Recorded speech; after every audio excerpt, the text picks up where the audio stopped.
లేఖనే రాసింది హృదయమే. ఈ పాట మ్యూజిక్ కంపోజర్ ఎవరని వరల్డ్లో ఎవరిని అడిగినా చెప్తారు. Yes, our own melody king Ilaiyaraaja గారు. మన ఇండియన్ సినిమాల్లో ఉన్న స్టార్ మ్యూజిక్ కంపోజర్స్లో ఇళయరాజా గారు ఒకరు. దగ్గర 1000 ప్రాజెక్ట్స్ దాకా చేసి ఆయన పాటలకి గ్లోబల్ లెవెల్లో ఫ్యాన్స్ని సంపాదించుకున్నారు. అందులో ఒకరే ధనుష్ గారు.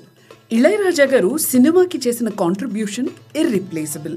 ఆ గ్రాటిట్యూడ్తోనే ఇళయరాజా బయోపిక్ తీస్తున్నారు కొందరు మేకర్స్. దీనికి hero Dhanush. Previously captain Miller direct చేసిన అరుణ్ మాతేశ్వరన్ డైరెక్టర్ ఈ మూవీ షూటింగ్ గురించి మార్చ్ 20న లీలా ప్యాలెస్లో అనౌన్స్ చేశారు. చెన్నైలో జరిగిన ఈ లాంచ్ ఈవెంట్కి కమల్ హాసన్ గారు చీఫ్ గెస్ట్గా వచ్చారు. ఇప్పటి వరకు ఒక మ్యూజిక్ డైరెక్టర్ బయోపిక్ తెలుగులో ఒక్కటి కూడా లేదు. ఫస్ట్ టైం తెలుగులో చేస్తున్నారు, అది ఇళయరాజా గురించి.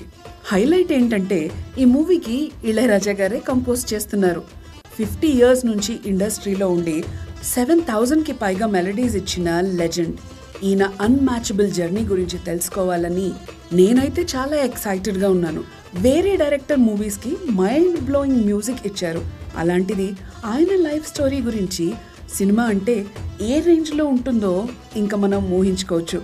All the very best to the whole team from all the world wide Ilaiyaraaja fans.